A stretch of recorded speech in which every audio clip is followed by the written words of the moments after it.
This is an install video for a JK data plate.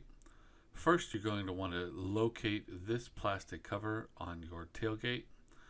You can remove it by pulling on it. There are two tabs, one at the top and one at the bottom, and then it kind of twists out. You can see those tabs there. Next, you're going to want to insert the back plate, lining up the two far holes with the two tab holes, and then screw in those screws.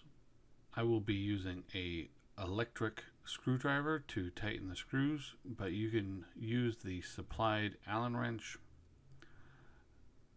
And here, just tightening the screws.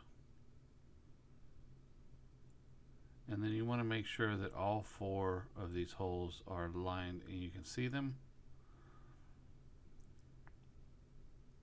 And then just simply screw on the data plate. This one I did get slightly off tilt, but again, it's adjustable. Thank you for purchasing your JK data plate with Handle Manners, and share any photos on social media, as well as leave a review on wherever you purchased it from. Thank you very much.